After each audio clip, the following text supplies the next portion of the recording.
everyone, welcome back to the TJOmega channel for day 1136 of our daily content grind. And before we begin our news for the day, for the week, we need to talk about the Kickstarter for the 40th anniversary trading cards for Transformers, because there's only a few days left on that.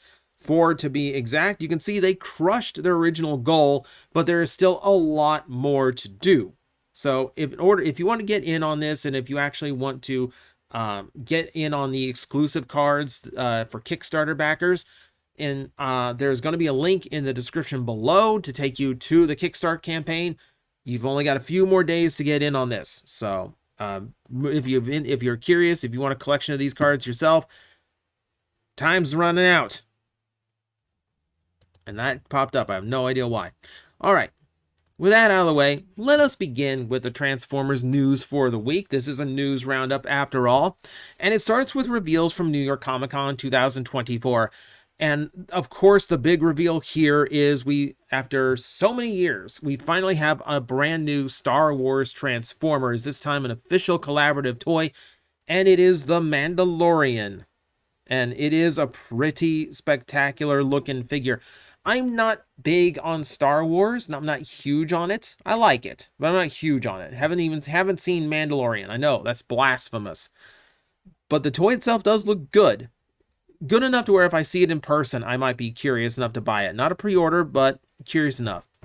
I do like how the cape has been done so that it turns into like an actual display base. And then the bottom of it is a shield for the main figure. That's a really cool detail. And yeah, it's just a really, really good looking starfighter. Lots of blast effect parts. I know the rear cockpit section, I believe, can come out as its own little pod for Grogu in the robot mode.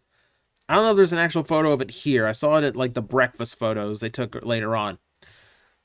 But no, it's a really, really cool piece. Fairly large, too. I think the description listed it as 7.5 inches, so it's like proper like liter scale. So they went all out with it. And I don't believe it reuses any parts from existing toys. It looks like it's a completely new piece. Could be wrong about that, because it's hard to tell just from photos alone. But no, it's way better looking than a lot of our previous Star Wars Transformers. I think this is up there on par with the TIE Fighter Darth Vader that Takara did years back. It's definitely an impressive piece. It's a welcome addition to collaborative, and hopefully more. Now that we've got some really good engineering behind these, maybe, give some of those others that were kind of junk another chance. They took a ton of photos of this one. They were really proud of this one. Let's see, where am I? There's the box. The box actually looks really cool too. Nice to see a vehicle mode packaging for once. Nice to have that back. It's bubble window too, so you're good there. Yeah, this just does a ton. This is a really impressive piece. Let's move on to some of the other stuff, and all of it we've basically seen or known about, so don't expect anything tremendous here. We do have physical photos of Hatchet, so that toy actually exists now after over a year of having the original CAD image leaked. Yeah, it is finally geared and ready for Studio Series, so congratulations. Those who have been waiting on a full team of Dreads, it's about to happen. So yeah, Decepticon Hatchet crammed into that box in a very unwieldy way for a quadruped. It's going to be cool. It's a definitely unique figure, even if you are not big on Studio Series. I mean, it's definitely doing things that are different for a Transformer, since it's a more bestial robot mode. So at the very least, it's going to be an interesting toy, and I know some of you have been waiting a long time for it. We got Double Punch, which is screen-accurate colors of the Scorponok from Rise of the Beasts. I do like this, the gunmetal and kind of like brownish gray and red. I do like how this looks better. I'm not terribly thrilled with the mold. It's okay.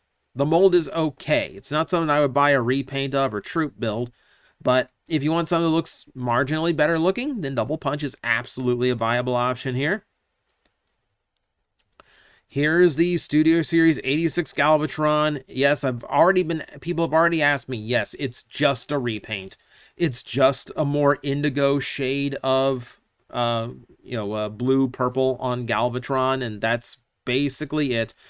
they did make his they did make his cannon barrel opaque.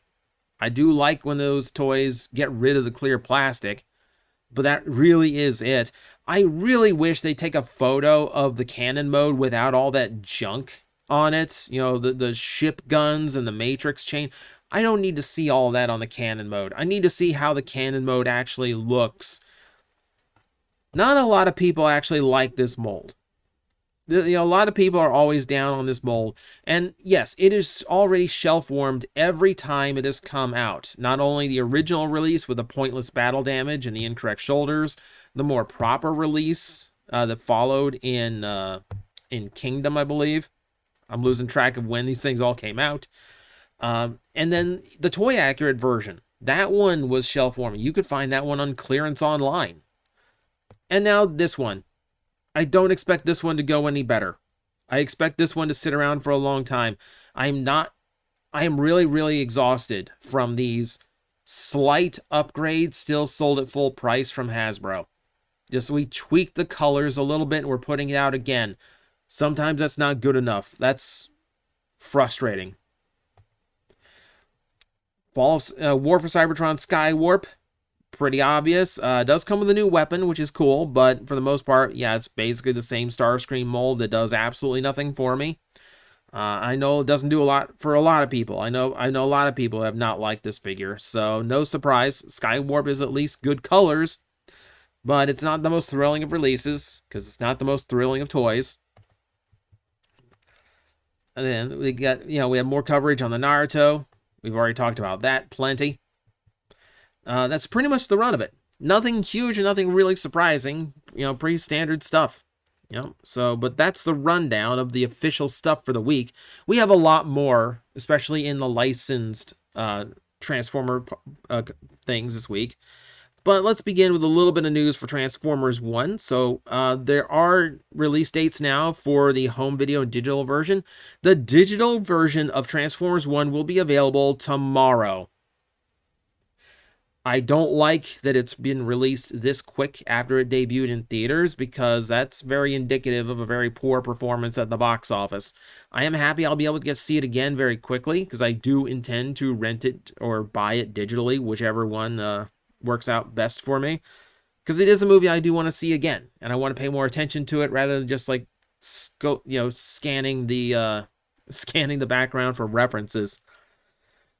But yeah, and then the Blu-ray and DVD will be released on December 17th. So just before Christmas, that'll be out. All right, so not bad, not bad.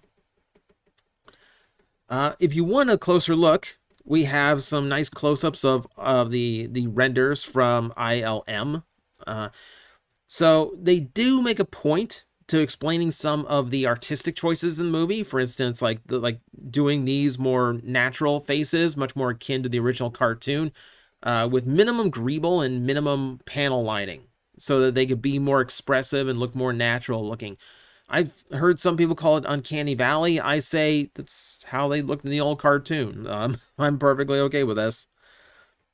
But yeah, you can see like the full close-ups, the full renders, example arts. Like you see how much Orion grew pretty well during the course of that movie. He had a very, very quick round of puberty. Megatron did as well. Of course he did. You can see as he gets closer to Megatron, his eyes get closer to red in color. It's a really good little detail. Yeah, just tons and tons of detail that you can get. You get close-ups of how everything looks and how everything was designed. It's a really cool behind-the-scenes thing. Moving on to television news, this week we'll see the new release for Transformers Earthspark Season 3, which is actually Season 2 Part 2. They broke it up the same way they did Season 1 in 10 episodes, 8 episodes, 8 episodes. So we're right in smack dab in the middle of that for this season. We do know the season is introducing Prowl, and we are dealing with the aftermath of the finale to the first 10 episodes, which is the energy dome around the city of Witwicky. So that's going to be an interesting little plot device. I'm, as always, eager to see it because I still like the show. I admit Season 2 so far has not been as good as Season 1. So we will see how they've adapted, what's going to go on story-wise in this season. I'm looking forward to it. And yeah, it's going to be just a few days before I get to see it. Moving on. Out of nowhere, there is a game coming out called Transformers Multi-Shock. Simple and fun action shooting game where you can choose several characters from different factions like Optimus Prime, Megatron, Starscream, Blur, Hound, or Optimus Primal to fight a Quintesson army. So yeah, this was released by Takara Tomy, so a game originating out of Japan, and we don't know any international release. The weird thing about this is the characters in this seem to come from all over the place. Starscream on the far right is his Combiner Wars mold, the leader class one. Hound is far bulkier than he usually is. I'm having a hard time placing exactly where he came from. It almost looks like a Combiner War figure from here. Blur is in his thrilling 30 IDW like drift retool toy design. Super weird. Megatron seems based on his leader class Combiner War figure. Random choices, like really random choices for the molds going on here. So no idea what this game is. There is a trailer out, but no idea if it's coming out to the US or anywhere else outside of Japan right now. So just have to wait and see. We'll get into some Super 7 news. Reaction is apparently doing a Diaclone Devastator. This was not for public release, but it leaked anyway. Don't tell anyone. Yeah, this is just Diaclone colors. If you've never seen Diaclone Devastator, it does kind of look like G2 Devastator, but with more black instead of purple. And strangely enough, 2 orange components, where everybody else is yellow. Kind of odd. It does make him look weirdly asymmetrical for some reason, but it's an interesting repaint to do. I will give it that. I don't even know if Super 7 did the G2 colors, which would have been the go-to, like, easy option. Of course, weirdly enough, they don't really seem to pay attention to that color scheme anymore. Because I never saw it with the last set of Constructicons we got. That is not all. Reaction is also doing a brand new wave of figures. It's all repaints. All repaints. So we've got a Ghost Starscream, that weird, like, glittery plastic they used for the Ultimates figure. We've got a Rumble Frenzy. We have a Nemesis, not a Nemesis Prime, a Nucleon Quest Convoy. You know, because it's like it's the Autobot colors on. It's the Autobot version of it. Prototype G1RC, nice one. A metallic Grimlock, and then the interesting one is the white Ultra Magnus, which on the cover, on the front of the packaging, does say Ultra Magnus. Yeah, and then we have Nucleon Quest Optimus Prime, which is a really interesting pull. So the gag of the week, the meme of the week, has been the bio, the product description for this toy, listed as Ultra Magnus Optimus Prime. And it consistently lists that throughout the bio, as it's describing the toy and giving like a brief rundown of the character, like actual like character bio. It's literally like mid-sentence refers to him as Ultra Magnus Optimus Prime. Like an AI wrote it or something. Weird. Weird, but everyone's been making fun of that. I like my white Optimus Primes, frankly, just to let you know. On a far more expensive end of things, DLX Lockdown has been revealed from ThreeZero, and this is looking like, you know, it's looking like a ThreeZero figure. It looks very, very highly articulated, very well painted, exceptionally well sculpted. You got alternate parts like the mask face, which I believe are magnetically attached, which is always cool. All of his accessory weapon parts are included. I believe he's got the big cannon face. So show me the gun face. Show me the gun face. There we go. It's not a proper Lockdown if you don't do the gun face. So, yeah, this one is, I believe, an event exclusive piece. If I read this right, because I believe the price tag on this was $250. Yeah, event exclusive edition. I'm not entirely sure It does include, I believe I believe a lot of the extra accessories are the reason for that. I don't know what event it's exclusive to, however. Something a little bit more affordable, a little bit more obtainable. The MDLX line returns with 2 repaints of its Seeker mold, starting with Acid Storm, who does retain that little bit of blue that the original Acid Storm toy added to the Seeker mix, which is it's a nice little detail and little touch. I do like having a green Seeker around, but it is nice when they remember the original color scheme wasn't just a flat green Seeker. It had some of that pale blue in there as well. And then, of course, we've also added Sunstorm to the mix. Another version of Starscream that gets sorely ignored these days. I can't remember the last time we had, like, a proper Sunstorm. And I don't just mean, like, oh, like, thrown in with the Rainmakers or something like that. You know, like, no, like, proper, like, white forearms and, you know, multi-tone, you know, yellows and orange Sunstorm. It's been a while. So I'm really looking forward to, like, I want this to sell well, to maybe convince Hasbro that, you know, maybe some of these dozen Seeker molds they do should be repainted into it at some point. Because it's one of the bigger omissions from the last few years worth of, like, let's make every Seeker possible.